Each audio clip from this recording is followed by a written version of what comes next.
Going. Going. Run, run, run, run, run, run.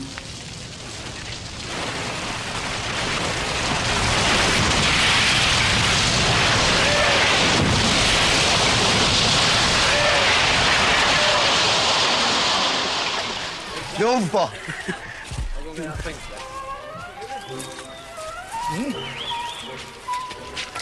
Do you like that?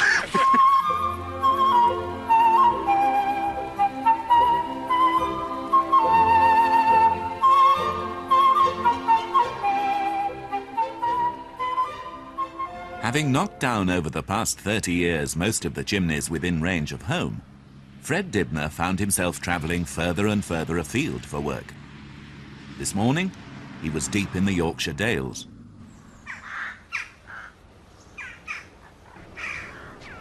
Really, I've always liked climbing up church spires. There's something magical about them. Once you get right where the point is, it feels quite nice. It's unlike a chimney because, of course, you've not got the bulk of the thing in the way. And, like, the views are quite splendid. What's it like? Yeah, it's all rotten, you know. Sort of been in a long time. Well, nearly 150 years. Yeah.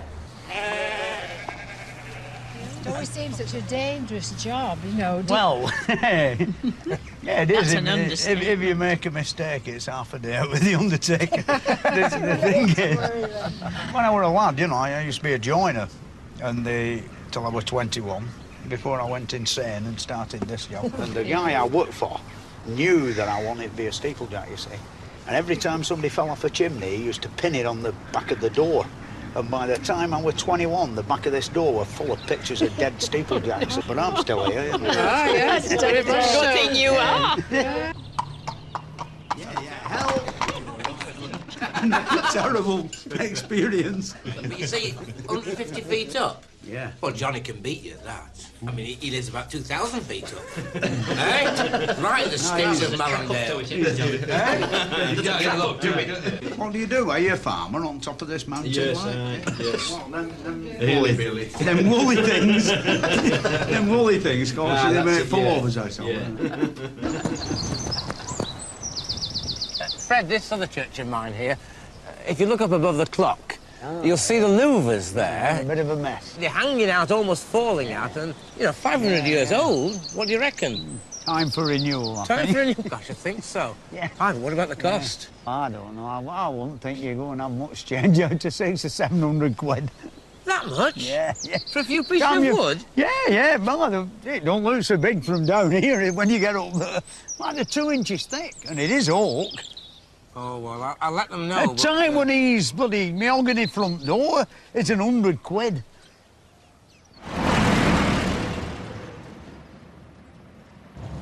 Now, with the work getting further and further away from home, you know, find myself, like, booked into hotels, and I can remember at one time I used to get very overawed. You know, I didn't really like hotels.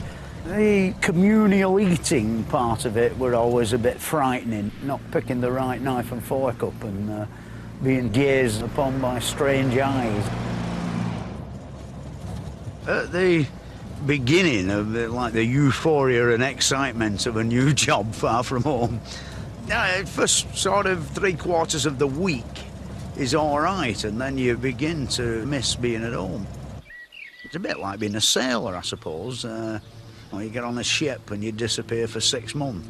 It's a strange life, you know, when you've been used to coming home for your tea at 5 o'clock every night for years and years and years. I get more and more frustrated with the fact that I can't get on with my tractor, you know. When you're working at home, after tea, if you only do half an hour in the shed, it's a little bit nearer. But when you've been away all week and you come home and you're a bit reluctant to zoom off into the shed in case you get a good talking to. Bit of a shouting at off Susie, you know, you've been away all week and now you've disappeared in the bloody shed, like. And so, in the course of his summer travels, Fred arrived at the Victorian refuse destructor and sewage pumping station at Cambridge. It's many years now since the chimney was in use and the station pumped its last load of sewage to the treatment plant across the city. But the site has been preserved and meticulously maintained by a band of volunteers. I think initially, when it were out of use and these lads first took over, they had some very unpleasant tasks, in so much they'd got to dig out the well, which of course were full of human sewage, and it had solidified, and they'd got to dig 40-odd foot of this stuff out of this hole. Well, all credit to them, you know, a lot of men had to give up, but they didn't, you know, they've done it and it actually works. They're all like live in a romantic world of long ago. It's like little lads who never grew up. I can't complain because I'm one myself. Like, really, they're like romantics trying to escape from, I think, modern life in a way. Right. Yeah. Oh, it's warm in here, isn't it? Certainly is, yes.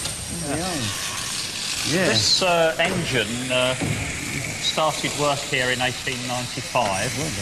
Yeah. It pumped over 2 million gallons of the drainage of Cambridge. Yeah. This had previously gone straight into the river. Yeah. Oh, This... big improvement. This is the bit that sort of controls it all, is it? Yes, this was. Yeah. This is known as the steam man, and this is where the driver would stand. Yeah. It's a magnificently made thing, isn't it? Oh, it's marvellous. The attention ends to on the rods. the detail. Yes. Yeah. Yeah, it makes some lovely noises, doesn't it? Yes. Yeah.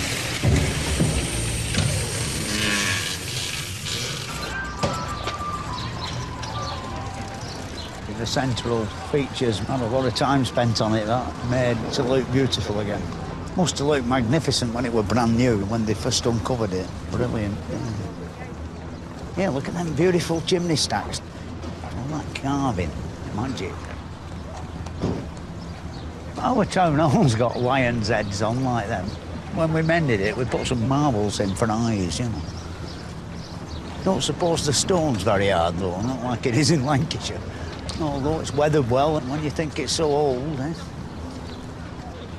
Them balustrades up there look a bit fragile, don't they? A good gust of wind, and it looks as though all had come down, but it must be all right, because they've been there a long time.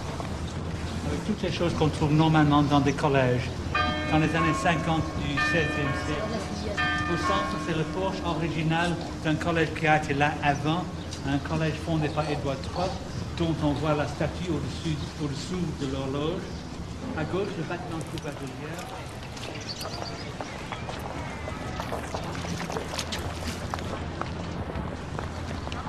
It's very nice here in Cambridge. I like it very much, you know. It strikes me as it's quite a laid-back existence here, being an academic sort of student. I don't really know whether I'd like my sons to come here. It all depends on the academic ability, of course.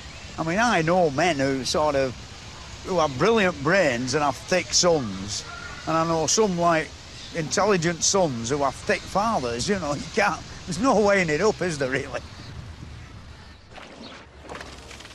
The trouble with chimneys these days is not only that they're few, but also, as Fred approaches 60, those that are left take more climbing. Oh, I'm getting too old for this. People keep asking me that, you know, how long are you going to keep climbing up chimneys? And things like, do you still climb up chimneys, sort of thing. And I've got to do, because I've got a big mortgage, you know. I've got to keep going. Income from the steeplejacking business has been going down over the past few years. A couple of reasons for this. Fewer jobs around and a lot more companies. Like sometimes in the winter we've banked maybe £2,000 or £3,000 over the whole winter. Against the odds, Fred landed a big restoration job near home, which, tackled a few weeks at a time, would keep him in work through 1996 and beyond.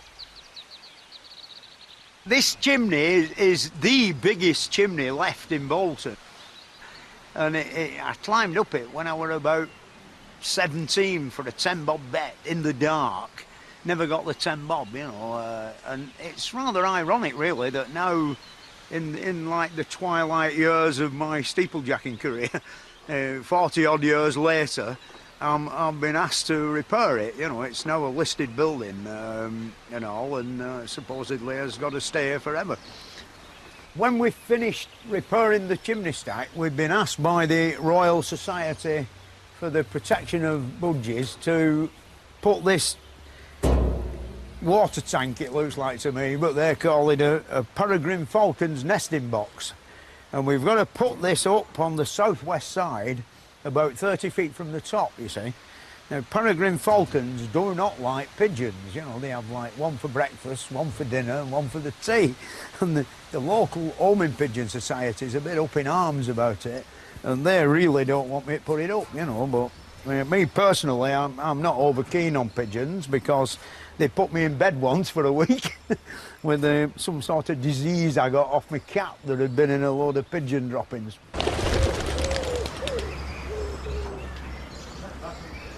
Not pressed too hard by paid work, Fred expanded the collection of ancient industrial tackle in his backyard workshop.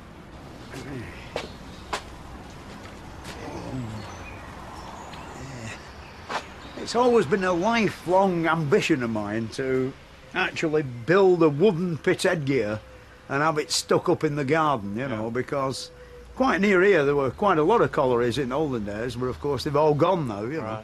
So I've made this thing and I've put in for planning permission to erect it, and then hopefully at some date in the future we'll sink a 500-foot mine shaft and tunnel under the river and underneath the cemetery for the coal. Only a joke, that. Really, it's a garden ornament in memory of the miners who once lived in this area. Hello? Has mine got no oil in? Yeah, it's got oil in that, yeah. I can't see it. Yeah, well, pump the pump at the back and it'll come out. The centre of attention in the yard was still the old steamroller, done up years ago as an expensive hobby, but now an essential prop in Fred's public appearances. I think sometimes he struggles with the celebrity aspect of it, in that, you know, if we've got something down in the diary to go off and do a public appearance somewhere, when really he would quite like to be going off up a church steeple or in the garden doing something for himself. But I think he realises that, you know, we've got to do these things to earn ourselves enough money to keep ourselves at the winter time. It's very odd, really, the celebrity business. Like at the beginning, it were quite frightening, you know, like 18, 19 years ago. I've got used to it now, and it doesn't bother me as much. And what do you do? If somebody waves to you, do you pull your face at them and look miserable and nasty, or do you give them a wave back? What, if you don't wave, you're a miserable bugger. If you wave, you're a big-headed bugger. What can you do? You're stuck, aren't you? Fred, turn this way, lad.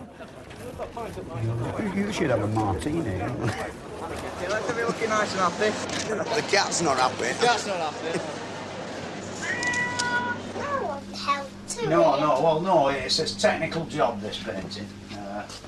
In recent time, Dibnah and Sons have been working to revive a home industry in weathercock making.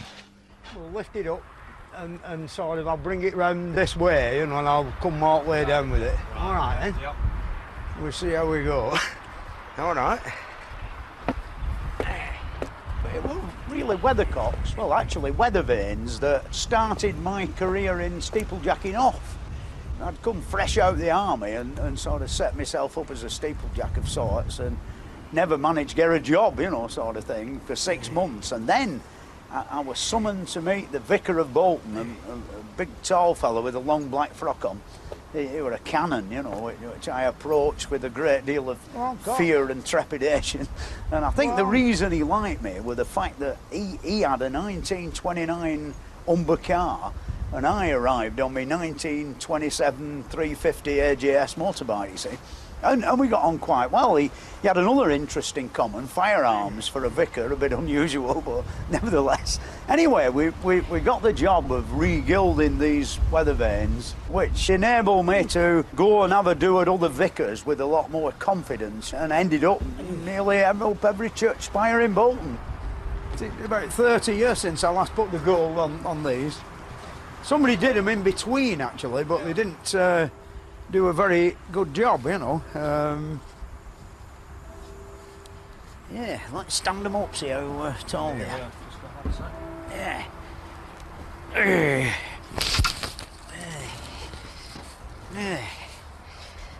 Yeah. Oh, yeah. See? Yeah.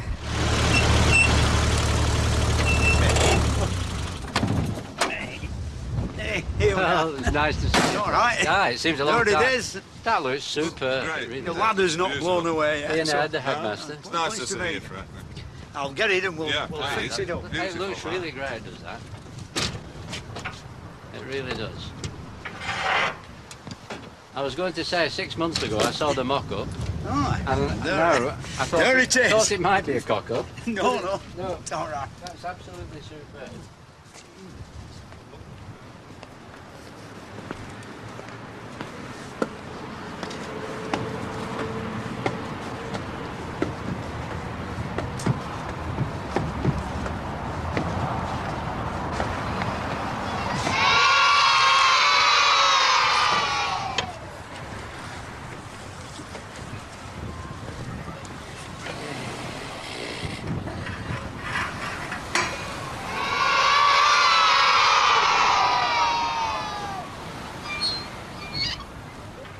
This really is the latest masterpiece in weathercock manufacturing. They get bigger and better every time, you know, and of course the price goes up. Like we've got these up to now like nearly £2,000, and putting the chimneys aside, I could go on making these till I'm about 95, you know. This is actually in remembrance of a gentleman who I once knew, and his widow's paying the bill for it, like sort of thing.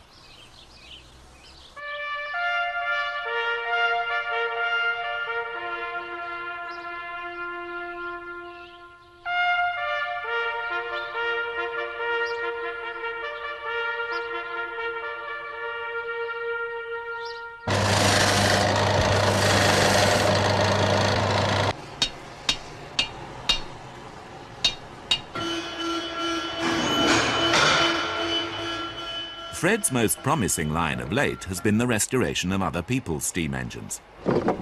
He landed a few small jobs and then a very big one, to repair this world-famed giant of the road Atlas, owned by James Hervey Bathurst.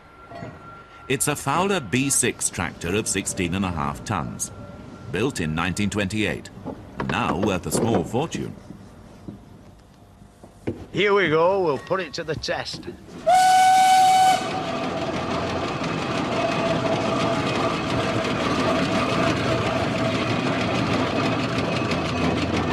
I'll have a look at the bearings and see if they're getting warm.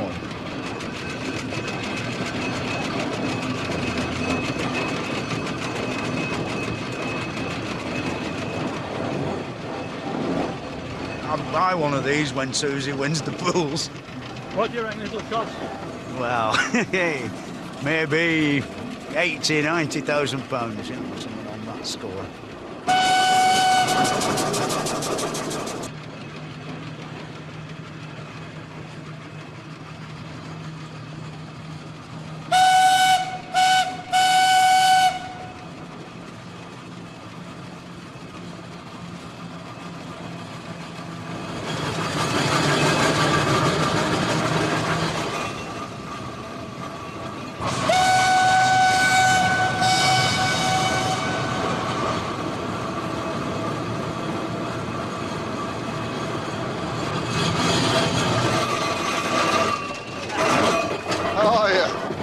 Castle. Don't check the house. I'm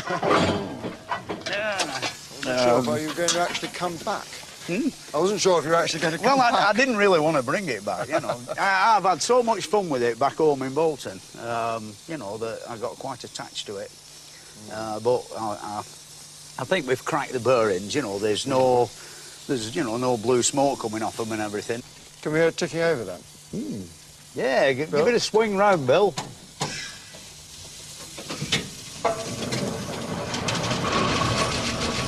Sounds fantastic. Thank you very much. I'm quite happy with it myself. Come and have a drink. We'll play with it later. Yeah. People used to walk away from its side saying, lovely engine, pity about the knocks.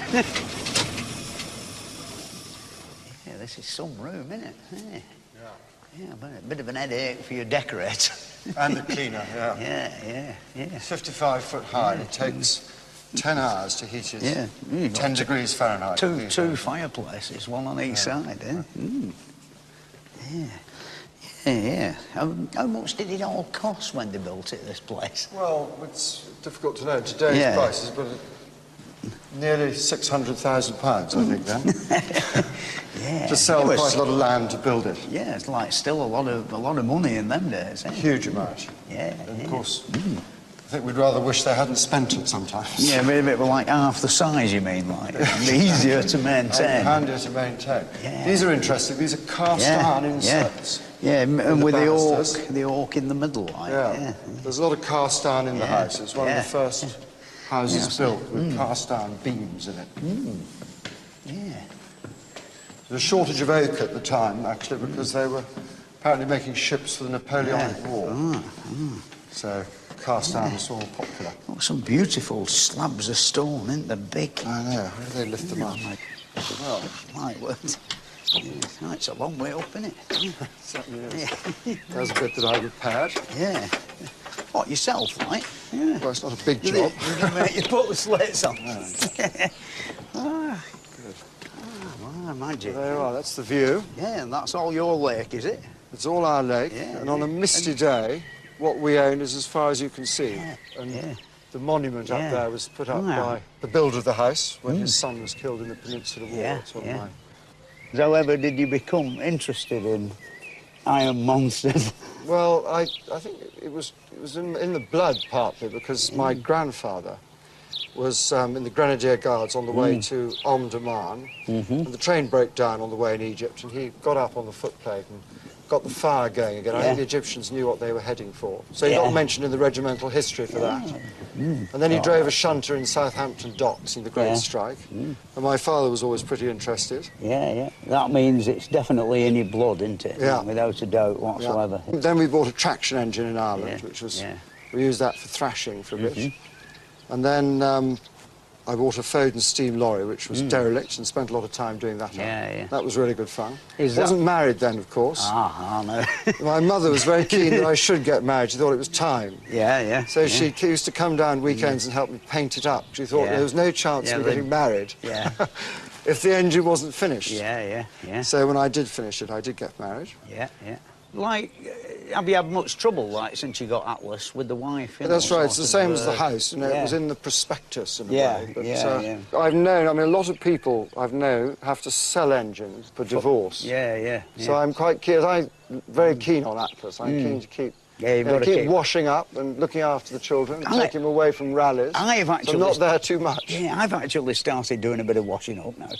I never did any before, you know, before the divorce. Well, you're lucky because you haven't got a stately home as well. So if you've got a stately home and several engines, that's double trouble. You're in real, you know, you've really got to watch it. Oh, definitely. But anyway, I mean, one of the good things is that Bill Walker, who's who you met today, who comes over and helps me, he's been through all that trouble, he's seen it hundreds of times, so every time we're about to go off to a rally, he turns up at the house with flowers for my wife and a box of chocolates and Easter eggs for the children, so he's got it right. Yeah, clever stuff, that. I really must have a do. He's quite right, no, he does the right thing. A bunch of flowers goes a long way, doesn't it? Yeah, especially before a rally.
Do you think it runs any better? Certainly does. It's a hell of a lot quieter Yeah. Apart from the gears. Yeah, that's a shame about that. That's another job. But there was no knocks. Yeah.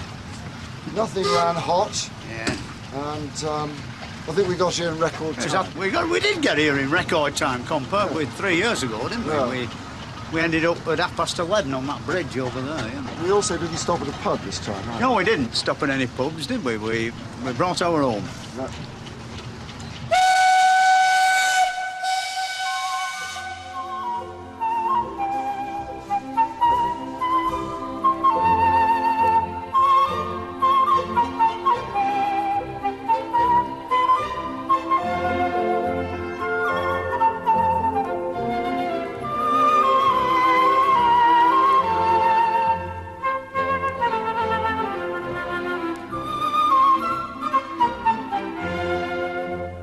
I know one lad who fell off.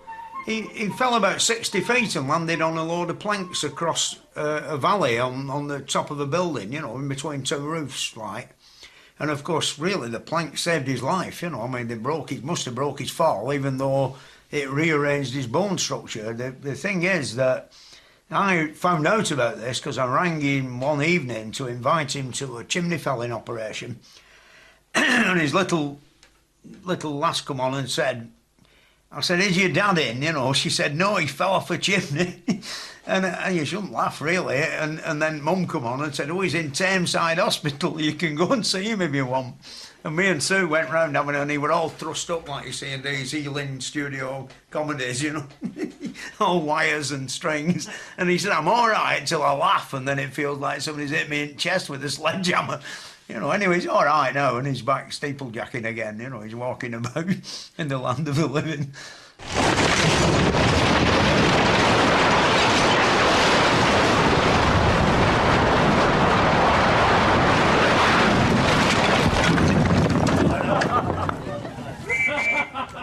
He went to art school.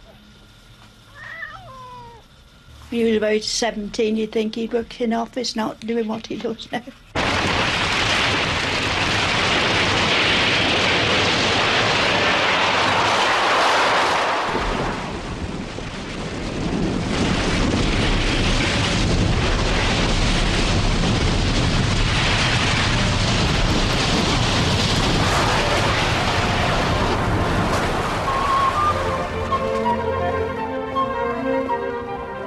If I don't go now do for a fortnight, I get all grumpy, you know. I get thinking like, I'm bloody dying, nobody wants me no more. Like, gotta go and have a climb up something, you see.